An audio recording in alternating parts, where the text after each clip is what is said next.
Hi, this is Mike Lallemere with PoolStudents.net. We're here to watch a match between Scott Frost and Sylver Ochoa. It happened earlier this year. California Billiards in Sunnyvale in the One Pocket Open that they had. It was a very fine tournament. This also was filmed by Fast Lenny Marshall, and the quality is really good. I'm here with Trace Kane, and he's an A player, longtime A player in Phoenix, One Pocket teacher, aficionado. Knows both of these players pretty well, especially Scott Frost.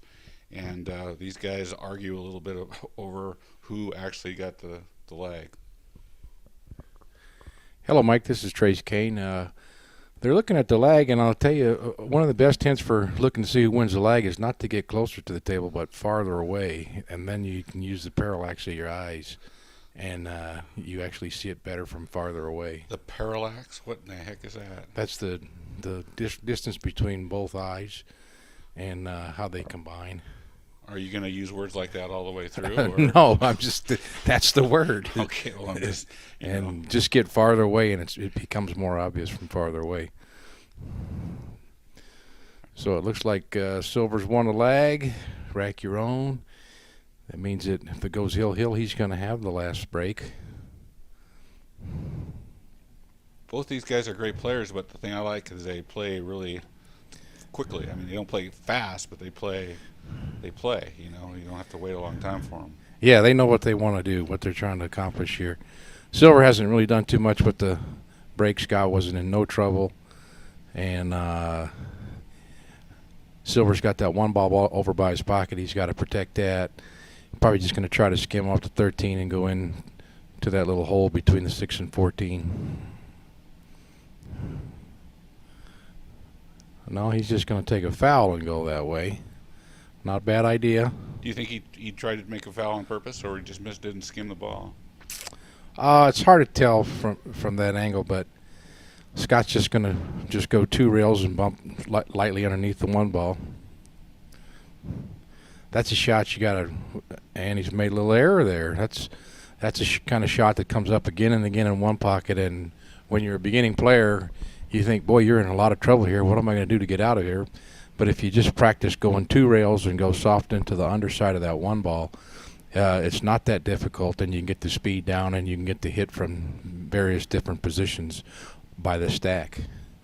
It's get you out of a lot of trouble. He didn't get where he wanted on that, did he? No, he was shooting opposite-handed, and he didn't get enough draw on it. So is he going to go 1 rail or 3 rails on this ball? Probably just 1, and try to put him up in the upper right-hand corner pocket. That shot that Scott missed, he just walked up and hit it like he's hit it a million times, which I'm sure he has. But is it something about the beginning of the match that sometimes you don't just start as sharp as you like? Yeah, you just don't have that total. You think you're all there, but you're just not really there. So Sylver spots up the ball he owes. Again, he doesn't have Scott in very much trouble at all. He's only got those 3 balls over by his side, and Scott has plenty of room to work down there. There's no balls that really bang from Scott's sides over to Sylver's side, so Scott's going to move that 7 over to his side.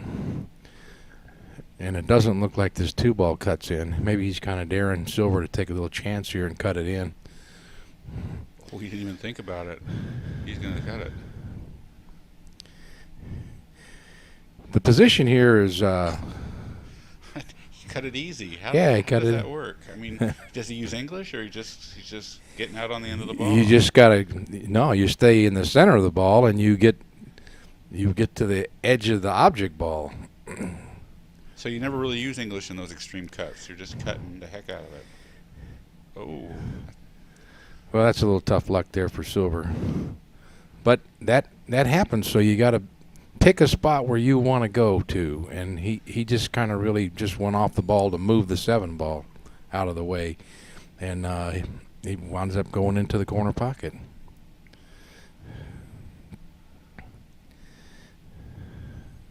That's what happens when I shoot that shot. I just get 1 ball and it's over. I would expect Scott to do some magic there to get on another ball. Yeah, these guys looks like this might be the first match for both of them in a while because they really look like they're just kind of feeling each other out. They're kind of feeling their own stroke out. They don't look like they've been playing in the match for a long time. They don't have that real dead seriousness. Looks like he's going to try to play a 9-14 and 14 two rails to his pocket and kind of hide him by the 10 ball. Or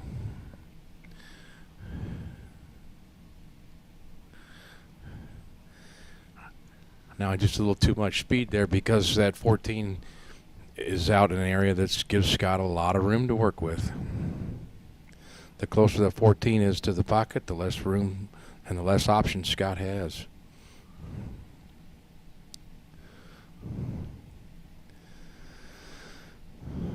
So with that shot right there, Scott's kind of neutralized everything. Sylver, it's hard for Sylver to go up table because Scott has the 6 and 7 balls on Sylver's side of the pocket. Well, if Sylver sends him up table, he can bank the 7 and billiard into the 6 and move him to his side. So Sylver has to find a solution here that keeps him off of that. He's trying to get him behind that 14 ball. Now Scott's looking at the stack to see if there's any dead balls in there. I just read a really interesting thing on AZ Billiards the other day. A guy said this is really important, the best advice he ever got from Rempe on straight pool was don't shoot the combos and caroms that are almost on. So make sure if you shoot them that you're going to make them. Yeah.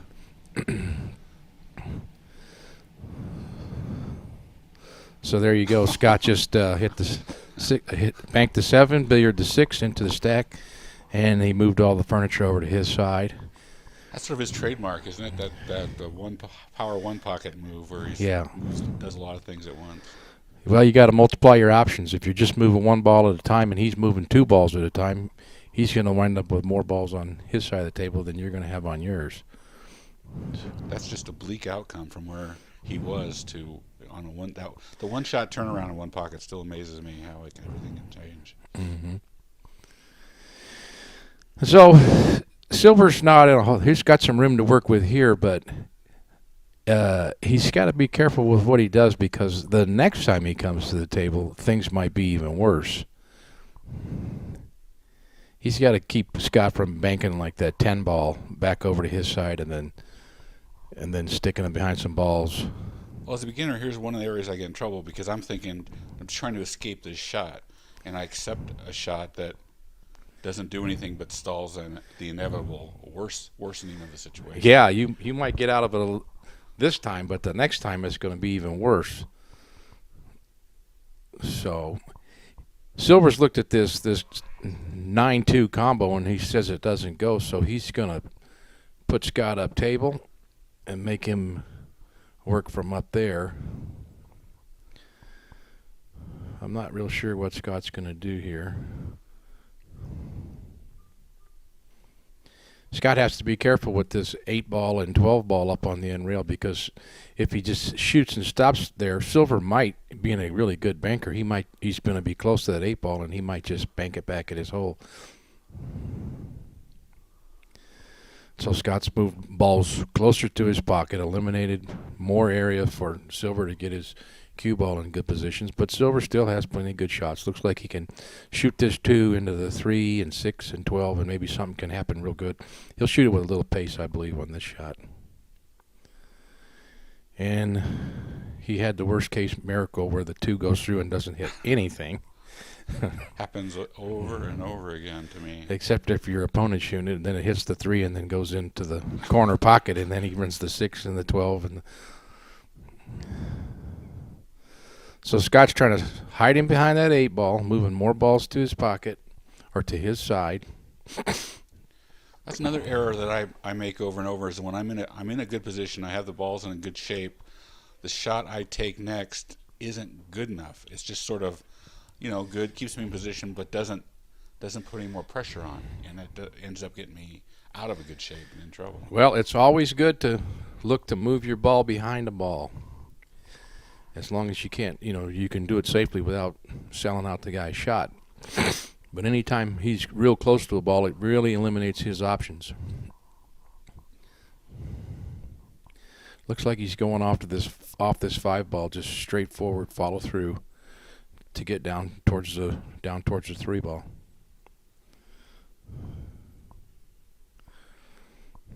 And nicely done. That's another really good practice drill right there, is just shooting the ball straight into the rail and follow it with your cue ball to make the good, accurate, straight hit so that the path is going on what you think it is. Now, see, crazy. The way I would choose, I might think I can bank that ball back and get my cue ball up out of trouble up there. This 5 ball? Yeah, I think. Well, he's looking at it. I mean, Scott's probably better than even money to make this bank, but he's in a really good, powerful position right here, and he doesn't have to make that bank. So his brain's working against him on that shot, telling him, no, you really don't need to risk everything. If he needed to make that shot, he would go for it. But he's got a real powerful position here. He's not in any trouble. Sylver is just fighting for his life to get out of this trap right now.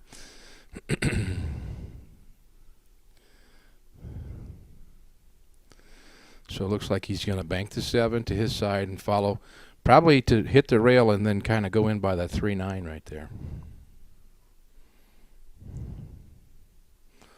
Oh, no. Oh. There's a big error right there. I see that a lot in my. I'll just. It looks so dumb. That shot looks so dumb at the end of it, but it's just a little thing that he missed there. Yeah. Position. Trying to get out of the kiss. Cavemen were trying to beat that kiss, Kiss has been there since the beginning of time. So Scott's got a lot of open balls. He's got 2 in. He's got 4 real open ones there. Then maybe a combo or maybe make the 2 ball. I'm going to guess that he runs out from here. I haven't seen this tape before. But you'd have to be surprised if he didn't. Yeah. You've seen him run out so many times. He's one of the great one-pocket ball runners. Now, you're in position to have seen him for many, many years, being here in Phoenix, and when you talk about him, to me, you still marvel at what he's able to do. What have you seen over the years in Scott Frost? He has the ability to do.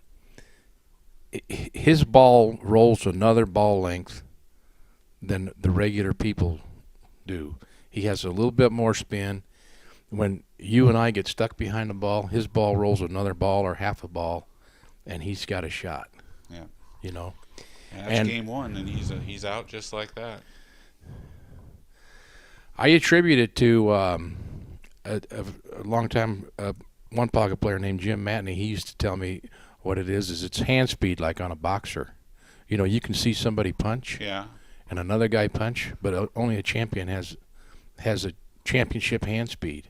And he's got a little more hand speed than the average than great players. Yeah. He's got champion hand speed with that cue, and that's what allows that ball to have a little more spin and go a little bit further.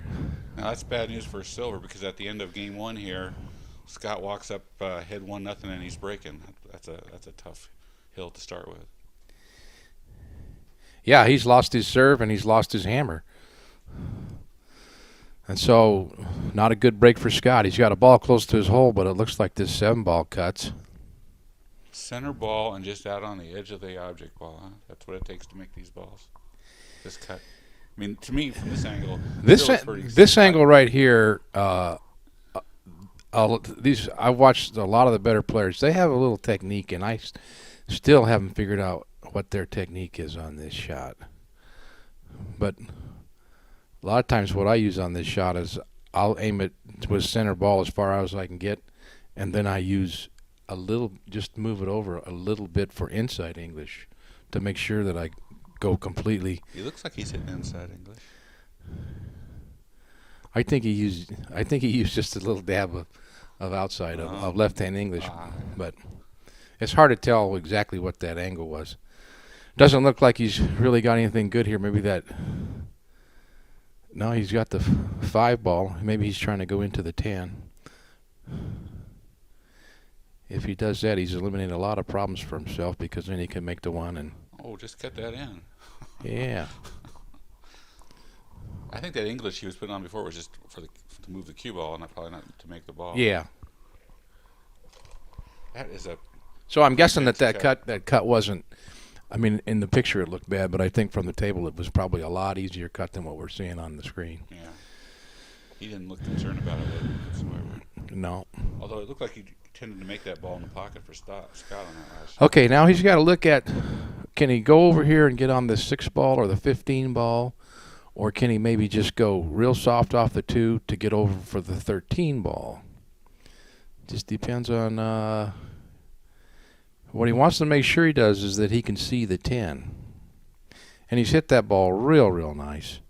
He's got a good angle where he doesn't have to hit it hard, and it looks like he can go to the 6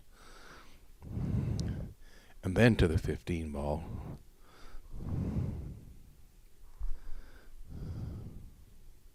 Or maybe he can go. Maybe he's going to hit the 6 and going to the 15 right now. Yeah, that's what he did. So now, if he's feeling real confident, he can make the 6 and splash into those balls and shake them up, and maybe he get another ball and he'll be able to run out here. What is there? There's 6, 10 balls. He needs 3.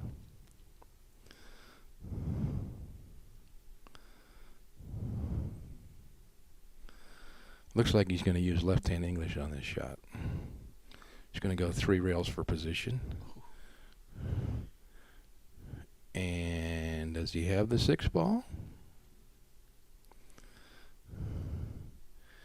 Doesn't.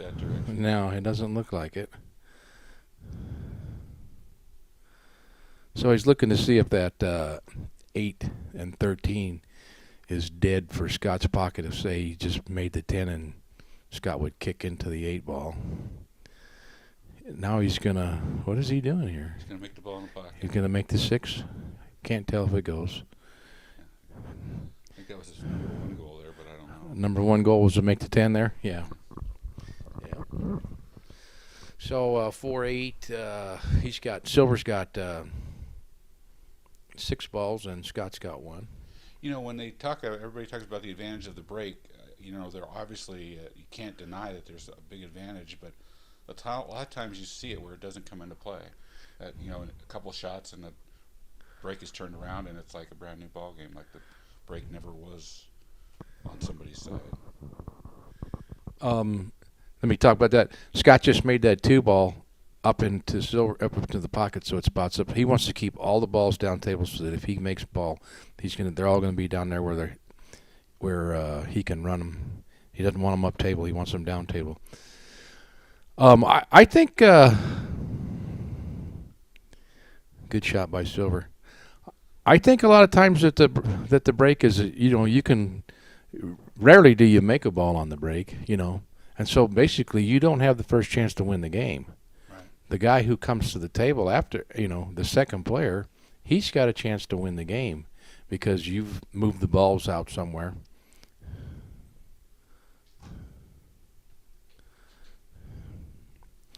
I couldn't tell what Scott did there. I think he was trying to bank that ball or something, and he hit it into the pocket. Oh, now there's a good advertisement for his video, Power One Pocket, right there. That's what you see on the cover of his DVD, and he's going to show it to us for a while, it appears. Until he gets to shoot again. Nice image, though. I don't know what that white one is up on his neck. But if a guy's breaking good against you, then you want to have every other break. But if you're breaking bad, it might not be such a bad idea to give up the break. So he's just going to go soft into that 6 ball. Now you notice he didn't miss that one. He didn't miss that one. He's a little more in tune to what's going on. I think that Sylver he'll just try to move this 14. Maybe try to bank it, but the important thing is to get the speed of the 14 back there so it covers up the 6 ball and send the cue ball up table where Scott doesn't have a shot. He's hit it a little firm. See, he went all out to make that. He should have been really making the speed of the shot a lot better.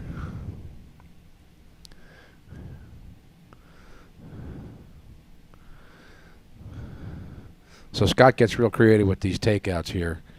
Looks like he's going to go into the 14, maybe send the 14. Nope. Just not firing on all 4 cylinders, 6 cylinders, 8 cylinders.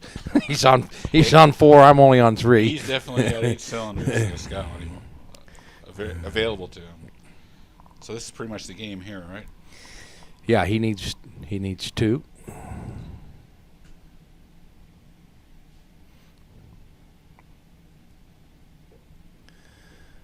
There's 1. And does he have the 14? Oh, he gave him the game. So that's game number 2. It is now 1-1, and Sylver's got the serve back. They're back on service.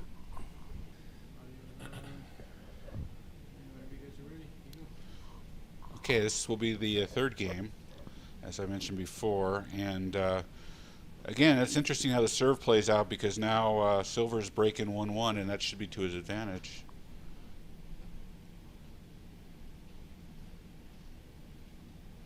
I like the way these guys play. They just play. There's just not a lot of walking around the table and moping around and.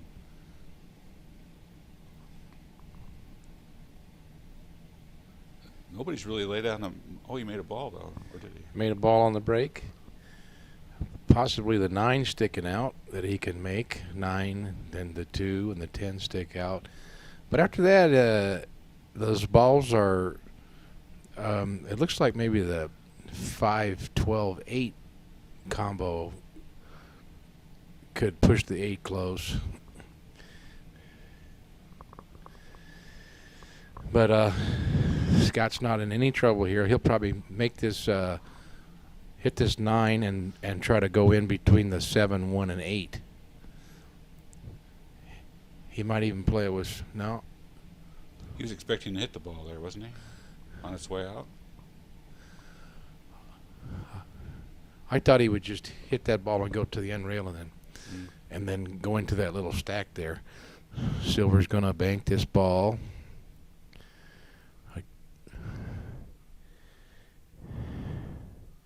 Looks like it opened up just a little too much on him. Pretty good speed. Scott can cross this, or just depends on how he likes. Now there he goes. He's got it in, but he's hit it too good. He'd like it better if that ball stays up. There's a time ago, about like 8 months ago, I thought that was an impossible shot, and then I watch these play. They don't miss that shot very often. I guess it's a lot of spin on that shot to hold it up and make that ball, but to me that's an amazing angle to hit. Yeah, it is. Truly is. But once you get the hang of that shot, boy, it comes up in all different kinds of ways, and it's a matter of the speed and how much spin you're putting on, and then you figure your aim out. And once you get working for one shot, it works for a lot of other shots. But then you have to manage the tables, right? Each table's going to spin a little bit differently. Yeah.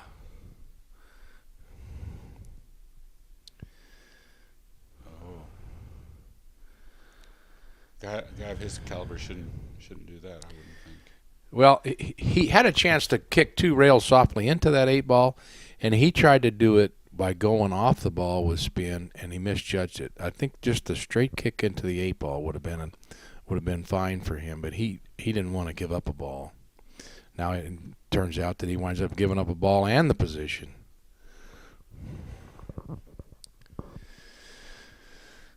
So Scott's got on this 5 ball. Now he's going to hit that 15 or 11 ball. Where's he going to go from there? He's got the left-hand spin, takes him back to the center of the table and then beyond. But it doesn't look like he's got anything that goes. He might be able to bank that 9 ball to his hole. I think he'll look at that in a little bit. He's looking to see if any combos or anything goes. And now he's looking at the 9 ball. But I think it's just off. He can hold it and get out of the 10, but he can't hold it and keep him off of the 7 ball.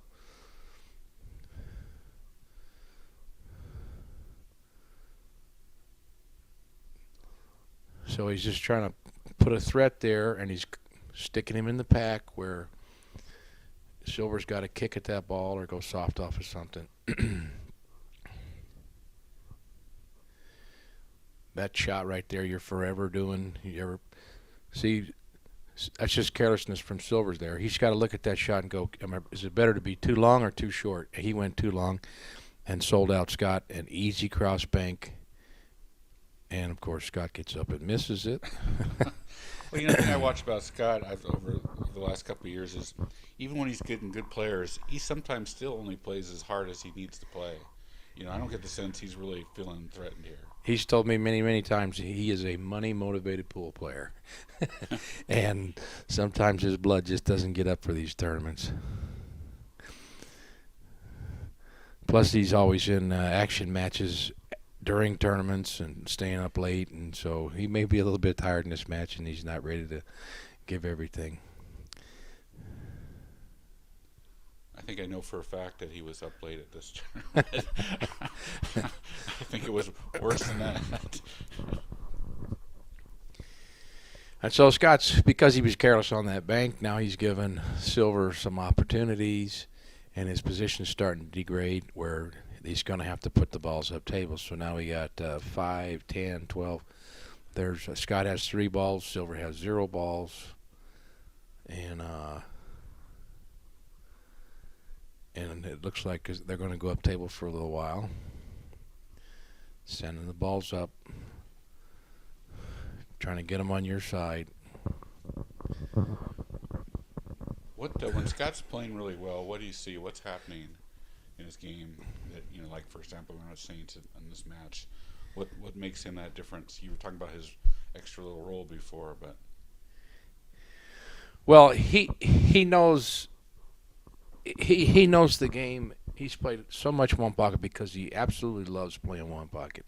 I mean, he set himself out to be the best one pocket player in the world, and he if he's not the best one pocket player in the world, he is very close, and he has beaten the best one pocket player in the world in some matches. So he loves the game. He knows it inside and out. That's why he doesn't take long at the table, because he's played all of these positions and he knows where he wants to go. If he plays somebody and they beat him with a shot, he goes home and practices that shot until he owns it. I don't know if that was what you did the last time you lost, but he practices those shots. He wasn't just born being able to do all these things. He puts the time in. You don't see it, but he puts it in. I've heard him say that he has something of a photographic memory where he can remember a specific shot, so that when it comes up, he knows what has happened and what can happen, and uses that to his advantage. Yeah, so I mean that may be one of the things that leads to his genius at one pocket. I can't tell you what goes on inside of his mind, but that is a big thing to know. It's like those on the poker, the professional poker. All of these guys that have played hundreds of thousands of hands online poker, they're starting to win all the money in the live tournament games because they know all of these positions so easily. I was watching a match that was commentated by a guy by the name of Jet Johnson in Chicago, a long-time pool player, one pocket player, and he would describe, his commentary would be like, that's one pocket or that's not one pocket. And that shot right there where Sylver puts a ball in his hole and gets behind another ball, he would say, that's one pocket. That's one pocket, yeah. Real nice shot. Scott doesn't look like he's going to try it. I don't think he has the angle to make this ball. He doesn't want to kick it this ball and miss it, because then he'll spot up a ball and then he'll allow Sylver a chance to start running some balls. So I think he's just going to try to – Sylver only has that one ball that's available to him. So Scott is just looking at, where can I shoot to just give him that one ball?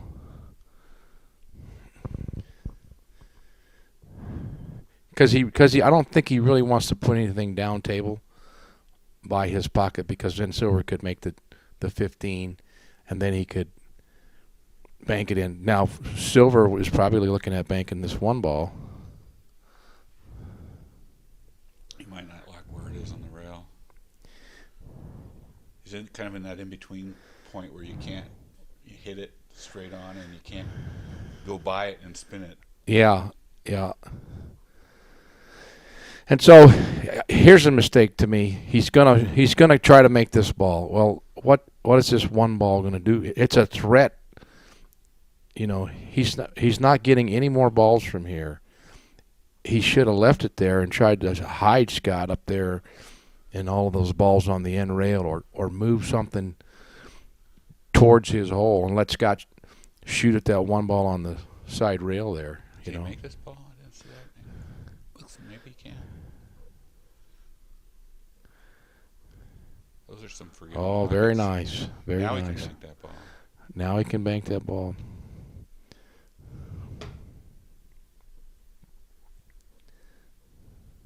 Oh. Well, so he got 2 balls there.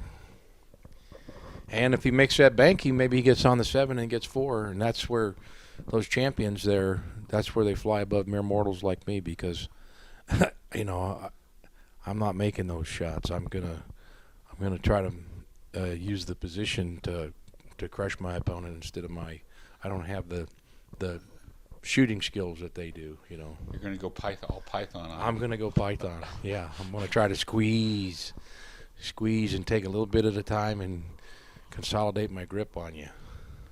And that works on me, but it doesn't always work on Scott Frost. No.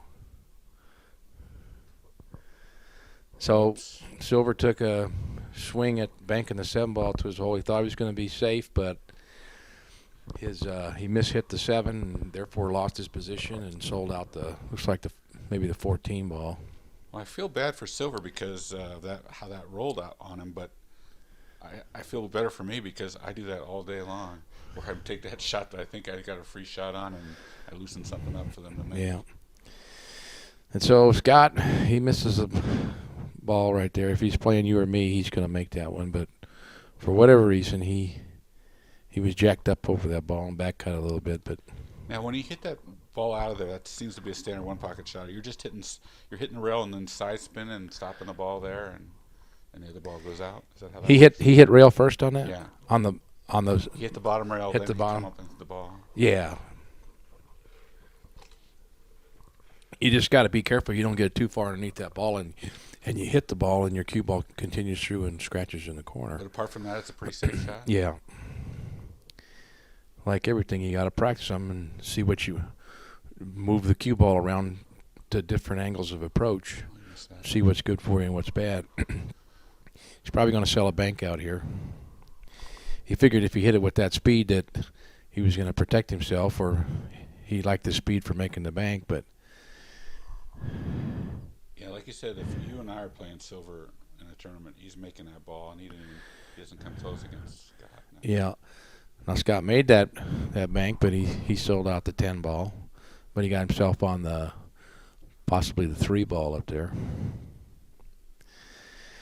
And he's getting closer to the finish line, so I suspect that he'll make this shot. I believe that Scott cuts better to his left than to his right. Why do you think that is? Just from playing him and losing money to him.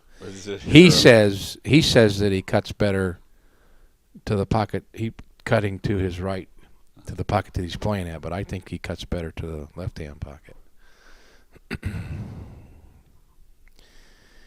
And he's not admitting anytime soon that you'd be right about that. No.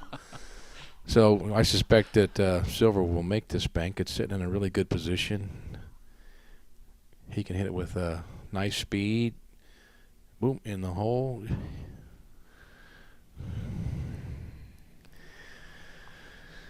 Now he can cut this ball in, but he's got to see whether he's going to go into that 9 or 13 ball right there, where his cue ball is going to go, whether he's going to be able to get some more shape.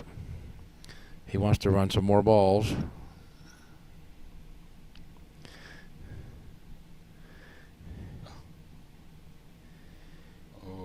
and he's hit it pretty good. He's You didn't expect him to be in the jaws, though. Did you expect to get in the jaws? with his cue ball up Yeah, there. yeah. No. See, that was the unknown factor on that shot because you knew he was going into that ball. Right. So right now he's got that ball protected by the 9 ball, but Scott can also shoot this ball, and with the high ball. Look at this. Just precision, playing, just playing safe. But you have to have confidence because that was pretty close to selling out. Yeah.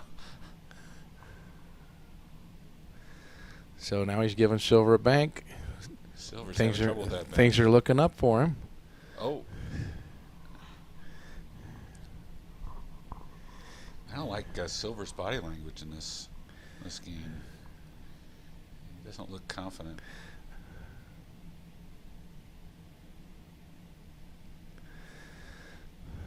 So Scott doesn't want to be too passive here because if he just rolls onto them balls, Silver's was gonna bank that 13 ball up there. But so Scott decided he's gonna scratch and give Spot up a ball. Watch Sylver looking at this shot. I mean, I just don't get the feeling that he likes he can win for whatever reason. He's just sort of. See, Mike, I want to go back to that last shot. Yeah. Scott's thinking. I believe that what he was thinking there was he wanted to move those 2 balls out of there because if he just rolled soft onto that 7 ball, that Sylver was gonna bank the 13 ball back to the hole, and now he'd have 3 balls down there by the pocket, and Scott would be in more trouble. And so Scott tried to make a better shot than what his minimal shot would be, because he was thinking farther in front of the game, and by making a tougher shot, he wound up giving Sylver the advantage because he scratched. He made too good of a shot instead of making Sylver shoot a championship shot by backbanking that 13. Right. And again, like you say, Sylver is not in championship form because he just missed a ball in hand with the spot shot. Now, can he make this shot? Yeah, I think he can. Oh, he just got out of it. Yeah, I guess that's just an easy shot. It's a game I'm not aware of.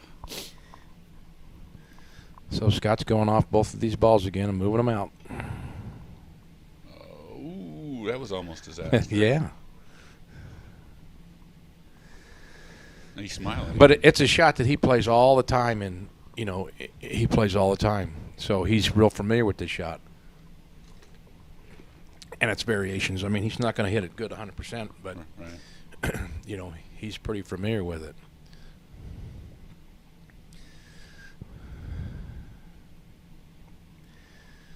So now Sylver's got to work things around. There's no real advantage right here.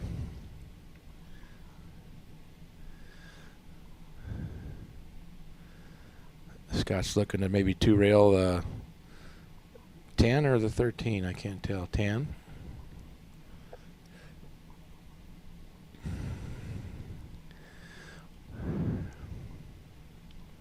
He's got it close, and one of the most important things he did there is he stuck Sylver on top of those balls so that it makes it jacked up, and when you're shooting 9 feet jacked up and you have an off-center hit, well, you may not, your cue ball may not go where you want it to go.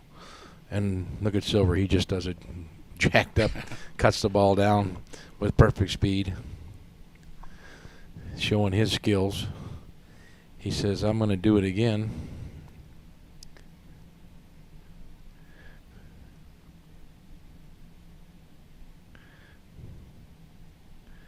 This time was not so good. And he's possibly sold out of bank.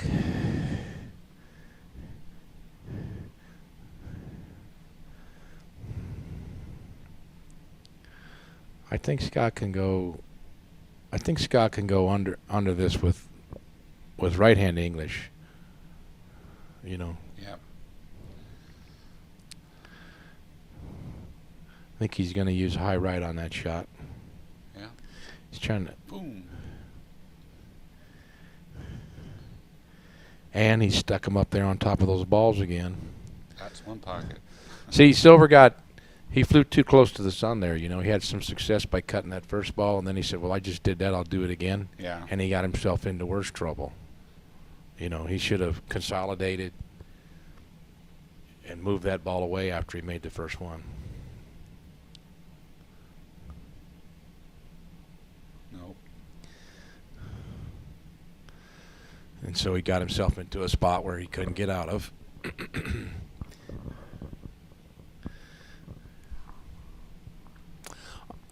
We've been talking so much, I don't know what the ball count is on this game, but I'm sensing that Scott is probably 1 or 2 balls away.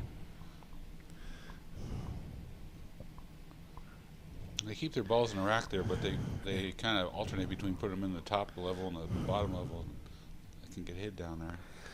Yeah, I don't think Scott concentrated enough on that shot because he just pointed right there. He should have been to the left where he would have had an easy shoot and stop bank on this 13 ball. Now he's got well, he's not going at the hole. I just learned a little something there.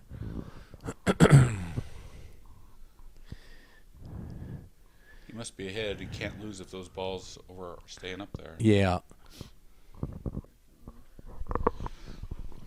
I find that in this situation is one of the key problem areas I have in my game as a beginner is that I keep thinking I need to do something. I need to get a ball in play so I can bank something or whatever. And whenever I do that, it leaves an opportunity for the other person and to equal value shot that I would get. And it ends up not doing me any good.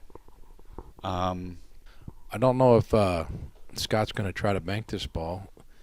No, he's going to take his time with this. I think if he's playing a lesser player, he cross banks that ball. But so Sylver's just going to try to stuff him up into the corner there, and I think what Sylver's goal here is get those balls in the corner, and then he's going to start plunking them in so that they spot up. Ooh, what was that? It sort of worked pretty well. He kind of came in back of the balls and knocked them forward. Yeah, and he was hoping to stuff him behind the ball, but he wound up making the ball, or the cue ball leaked out. Oh, I didn't see that. So now he's got Sylver up in the corner with a little metal test here, see if he can make this spot shot with some draw, and then bank that stripe down there by Scott's pocket. No He problem. didn't play with the draw. He just went to go into it. I think he could have played draw to go back to the side rail and then down to the end rail, and he could have had a bank on that ball. But he's made it, and he's still in the game, and so, again, he's just trying to keep Scott off of any kind of banks. Scott doesn't have anything right there. He's just going to probably go soft off this 13 ball and down towards Sylver's pocket.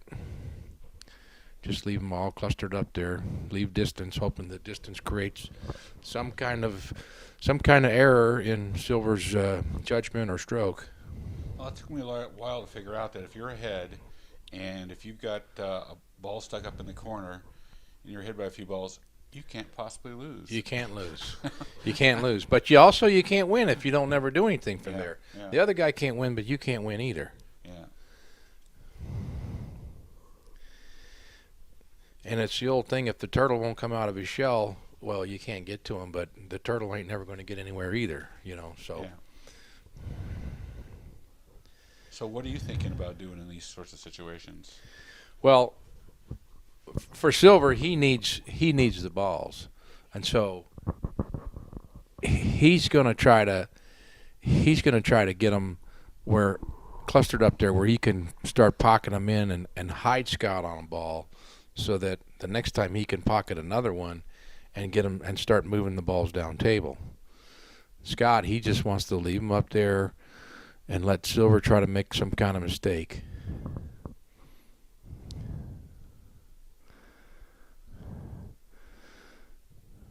Sylver looks like he's going to try to make this and come down table. I thought he was trying to make that ball.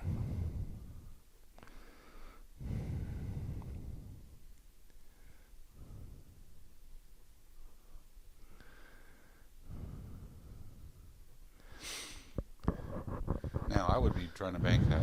Is that what you're supposed to do in that case? I don't know what he still can't get the advertisement of power one pocket. Cannot tell what he's doing there. It was coming down, but no, he just laid it back in the pack. Yeah, Scott's just gonna roll those balls together and come down table distance. It's like he's wanting Sylver to try to do something with that one ball. I don't know what he can do with it now, though.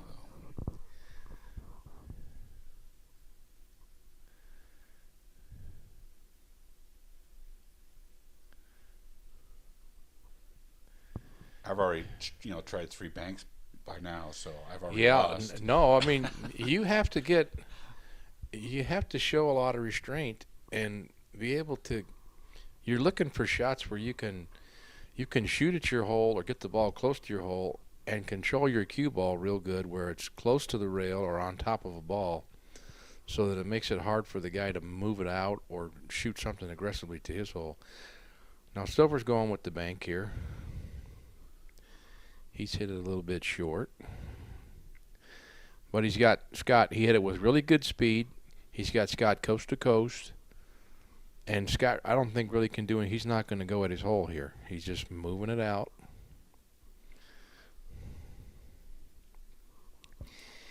He doesn't get it on his side, but I doubt that Sylver's going to try to backbank this to his hole.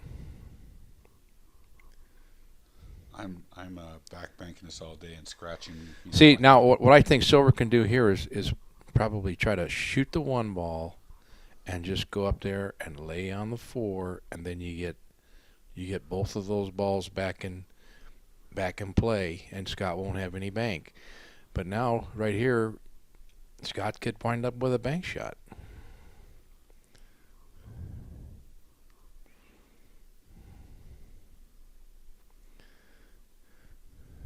If that ball moves over about 6 or 8 more inches, he's got a bank there.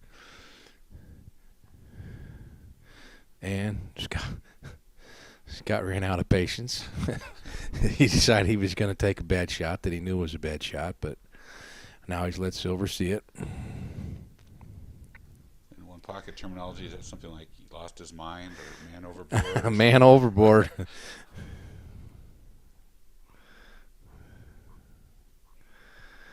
So I think what we've got is a 6-6 ball game, don't we? Yeah. Now Sylver's looking to see whether this striped 2 rails. I don't think that it does. So he's just trying to scrunch him up there. Don't want to make it. Doesn't want to be the one to put the ball in the hole there. Scott's going to go soft off him and give him some distance.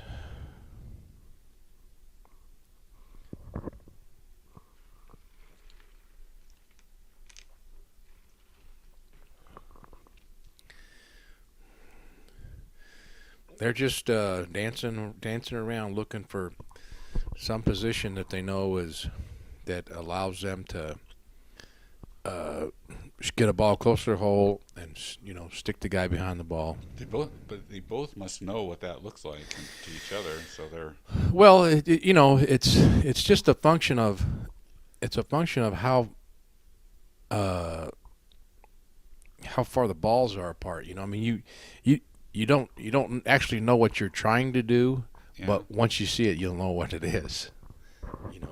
You're going to shake them up a little bit and say, do you understand this one? No? Well, let's shake them up again. Oh, yeah, here's one I like, And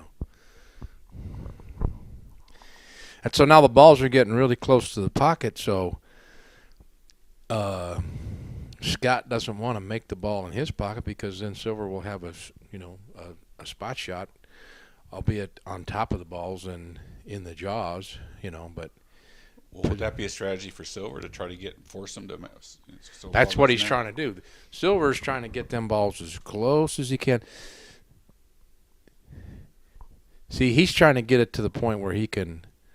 Now he's giving Scott an easy out here. He's just going to go off of that.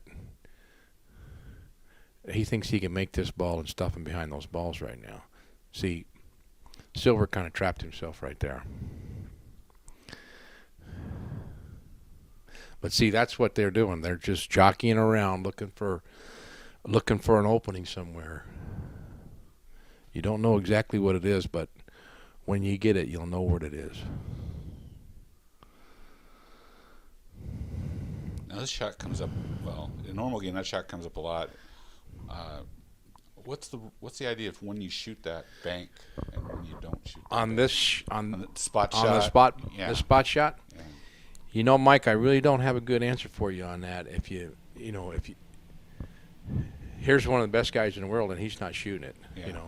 But he had a little bank that he was really close to and he thought he had a good chance of making it. And look where his cue ball is. It's real close to the rail. Again, he's given Sylver this spot shot. Now, you just don't want to leave this shot for a guy because you just know that he's going to make it, But, see, Sylver misses it, and just about every time I've ever been to the Derby City, watching all the matches and played in the matches, I've never seen a guy make the spot shot out of the jaws of the pocket. Yeah. I mean, the potential is there for you, for the guy to make the shot, and you think that they're going to make it on you, but I've never seen it happen, I would say that, it's probably, you're probably, 80% underdog trying to make that ball out of the jaws of the pocket. But as soon as you leave it for a guy, he's going to make it on you. Fire it in or something. If you're trying to make it, you're the underdog. If he's trying to make it, he's the overdog.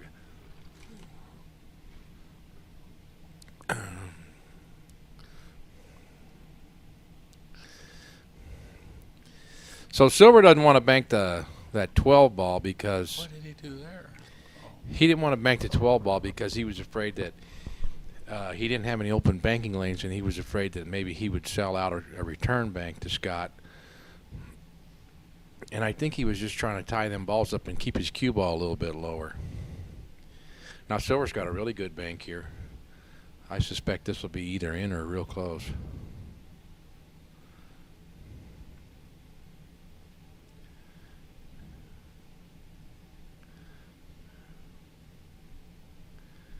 That shot before where Scott did the cross bank or the double bank. He two-railed that ball. It Yeah. couldn't. Wasn't there a combination shot potentially there for him? Yeah, I thought that there was too, but I mean, he's obviously an unbelievable combination shooter, but I don't think the speed was right for it though, because I mean he had a chance to make the combination, but the ball that was comboing into it was going to come off the rail hot and possibly sell out to Sylver side. Looks like Sylver's going to two-rail this ball.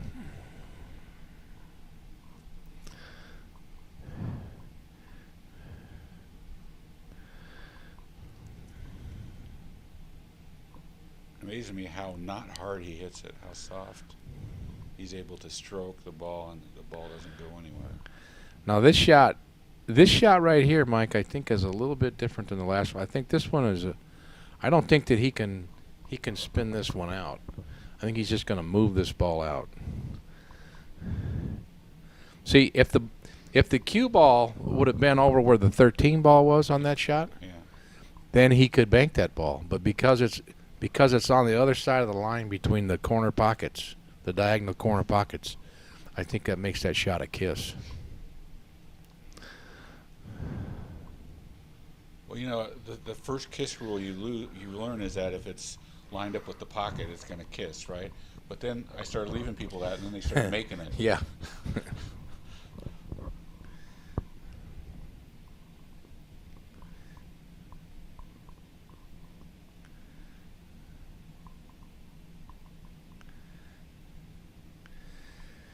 Sylver's just trying to leave them balls in neutral. Got them all lined up in a row diagonally. That's an old safety axiom for three-cushion billiards.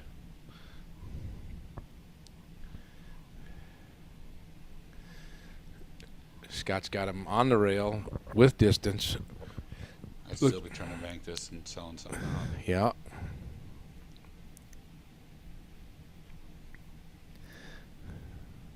You tried it? Hey, Sylver, thank you. He's hit it. Good. He's hit it magnificently. Probably hit it a little better than I would have. So now he needs one. Scott needs two. Again, I'm amazed at the speed he can hit that with. Now that last bank was, that's one you see the pro shoot and you go, well, that's the right shot. No, that is the right shot for the pro. For the beginning player, until you've practiced that shot with a lot and you can control that cue ball and that speed, then that's not the shot for you until you can do that. Scott had a nice shot there by sticking Sylver behind that ball and putting the 9-ball 3 rails into his area. Yep, I can hear Jed Johnson say that's one pocket. Oh.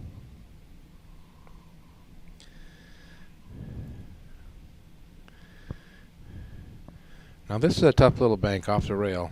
Didn't turn over.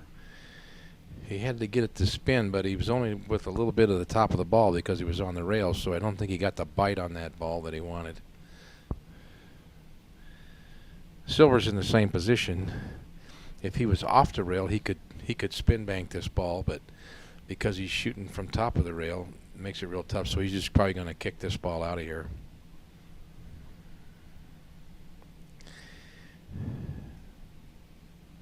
Oof. It's touchy.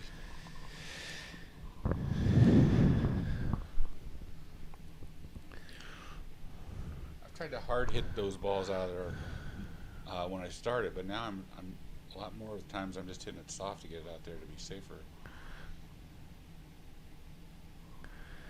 Oh. And Fraser throws in a little 3-railer. Take some of that. So now I think he's just going real soft off of that ball. And when you're shooting that shot, you're gonna get a scratch in Sylver's corner pocket if you're not careful. So you have to make sure when you shoot that shot that real careful about your hit and your speed. That there's a scratch down there in Sylver's pocket. So I warned you. Look at the shot he got.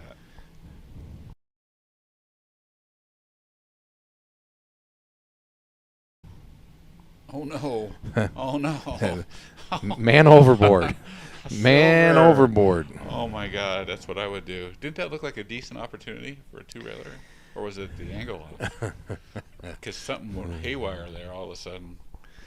Okay, that's 2-1 Scott now, and Sylver just grinded and grinded and grinded to lose on a shot like that. That's gotta hurt. Very disappointing.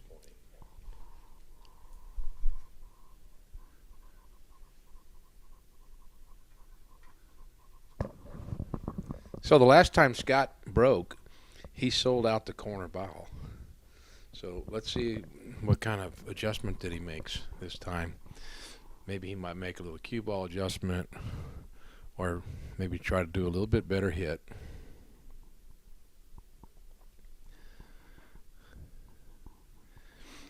And he's done much better. But not really that good of a break. Sylver has a lot of shots, a lot of things that he can do. I haven't seen one good break in this No. match.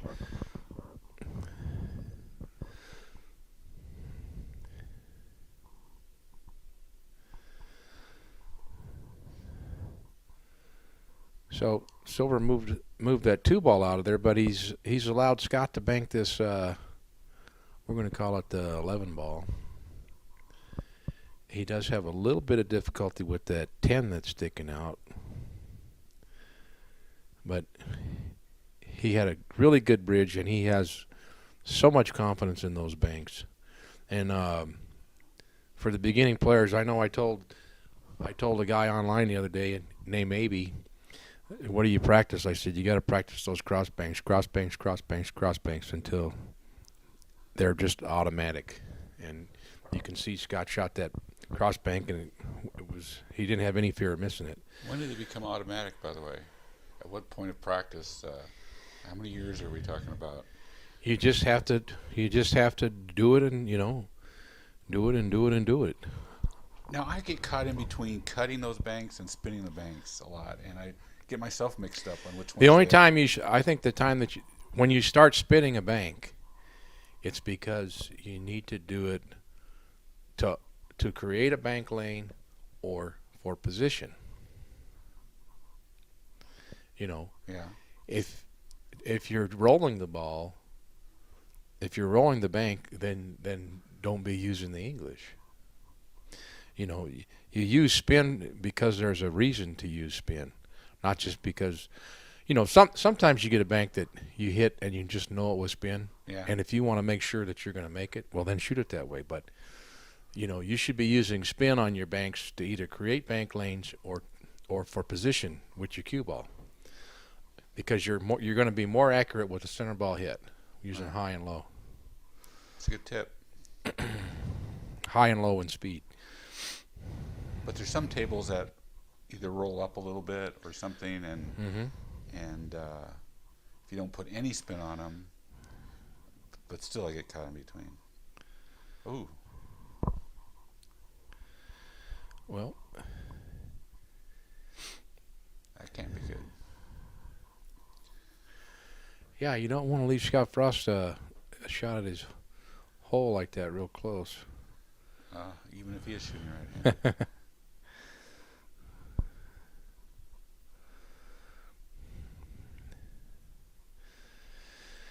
So this shot on the 6-ball he's not going to take it because it's just too risky. But it's a shot that he's a real favorite to make. But his brain is divided. He's thinking about moving all them balls over to Sylver's side. You know, and what if he misses? Wasn't a totally free shot. I mean, it's a fairly easy shot for Scott. But Did you really think that he thought, what if he misses? well, yeah, because he looked at the shot and then he started looking at another shot because he says, well, I don't know if I like that 100%.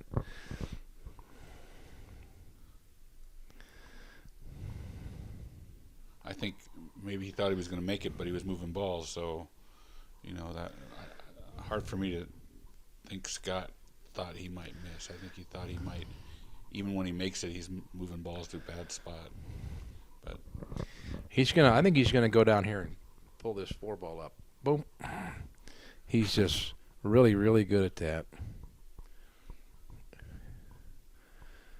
Lots of practice. never would have crossed my mind. He's moving furniture.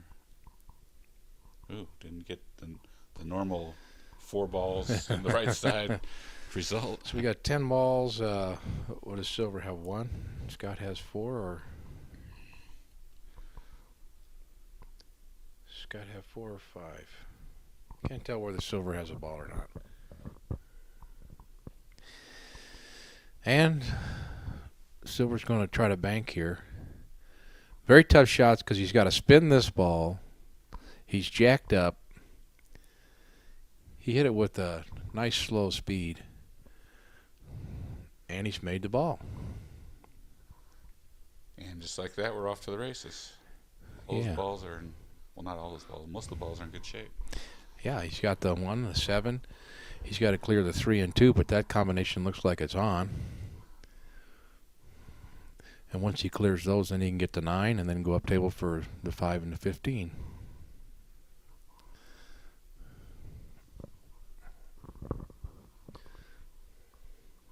Yeah, a tuned-up Sylver playing top level, he's going to make, I think he has a chance to get out. Because those 2 balls up on the top are... Yeah, he's the biggest problem he's having right now is I'm thinking he's going to go for this. I don't know whether the 9 passes, but I think he's playing for the 3-2 combination. And he's got to either get on the 3 or the 9 after the combination. He got a little short there. Well, no, he isn't. He's playing the combination now. Yeah. So I think he's going to play for position on the 9. And I think what he should do is try to get over to his side of the rail to play the 3 ball in the corner and then go 2 rails down for the 15. But looks like he's going, well, I like this too. He's going back 1 and then 2 rails on the 5 ball. I think he's overhit it. Now tries to bank. Well, he overhit it for position on the 15. Let me say it that way. But if he's feeling real froggy, he can just spear this ball in and draw over to the 15. One reel. Nope, he's froggy. He's rolling, then he's going to bank the 10 ball. Ooh. But if he was playing 9 ball, he would probably shoot that last shot I described very easily.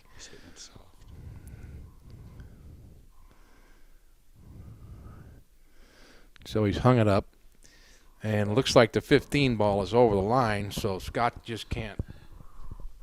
That's his game ball. I don't think Scott can just shoot this ball in and follow it. He's got to try to dig it out of there.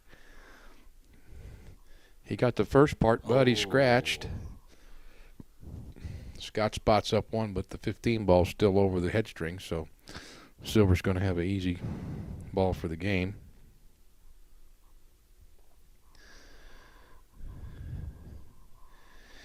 And he sets it up to protect his cue ball, that he doesn't sell out a shot if he happens to miss. Okay, 2-2. Hill. So, you know, you can be looking at a game and you're thinking the guy's not really playing well, or he's not in the match, and then boom, he's out. Well, I think, Mike, if you look at that match right there, Scott was in total control of that match, and then he got down there and he tried to move all those balls away from Sylver's hole, and he wound up leaving him that bank. I don't think that he really looked at, if you go back and look at the tape, I don't think that he chose the right shot there. He had other things that he could have. He tried to just clear everything out of there and wound up giving Sylver a shot. I think he could, if he would have looked a little harder into the position, he could have really stuck Sylver up there. He had a lot of things that he could have done down there, and that's where he lost the game, when he shot that shot right there. It allowed Sylver to come with a shot. Because one, Scott let his cue ball get too far on that safety shot that he played, let it get too far to the closer to his pocket, which allowed Sylver to make that bank shot. Yeah. So Scott played his patented blast the ball into the stack and try to send the cue ball up on to the corner pocket and try to stack Sylver up on that 13-9 combination. But that was never stacked. I mean, looks like that one ball goes.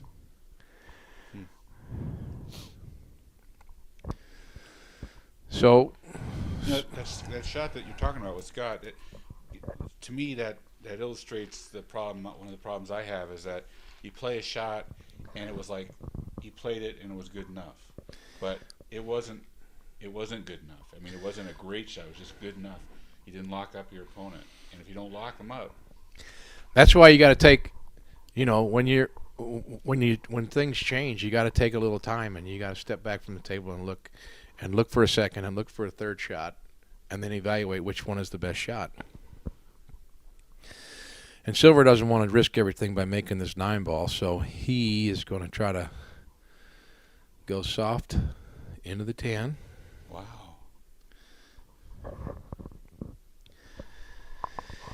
And I can't tell whether that 14 ball banks. That surprises me. Those shots, the one on the rail, wasn't a good enough shot to take. Seems like he could see both those balls. Wow. Scott just shot at his hole and sold out the 3 ball, I think. Sylver has to shoot it left-handed. I think he's going to try to go in and hit the 14 and get the 7, or hit the 12 and get the 7.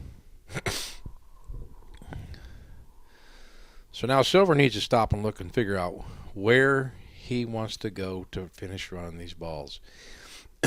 He's got to keep that 8 ball in sight, because he doesn't want to shoot himself where he can't. If he runs out of shots, he can't make that 8 ball. I suspect he's going for the 9 ball next.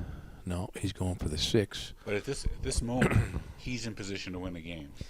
He's in position to win the game. Now he's getting a little risky here because he's jacked up and he's firing, trying to get on the 2 or the 13. But Now it's hill, and you're playing Scott Frost, and you're jacked up. What's going to happen here? You missed. See, this guy's a champion, and against you and me, he spears that ball in, but his mind is divided about whether I should really be shooting this ball this way or not. Now he loses, right? He was in one from position of winning the match. Now he's going to lose. Now he's going to lose the match. I mean, this is an easy run for Scott. And that's the way. That's the way of most one-pocket matches. Most one-pocket matches are lost, not won.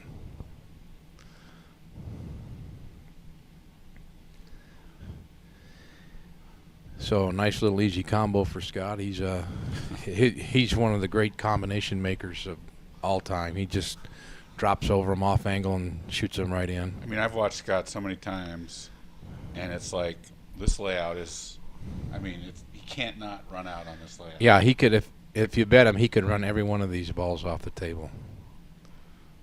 He told me once the one serious practice that he used to do is he'd throw the balls out on the table and practice hitting all those balls into the pocket. Yeah. Pocket. Now Corey Dole one year at the Derby City Classic, he was breaking the balls and taking ball in hand, and he was getting 5-1 on the money, and he was ahead in the game when he had to go play a match. Corey's a great ball runner too, and he's very creative. Plays a lot of balls off the balls.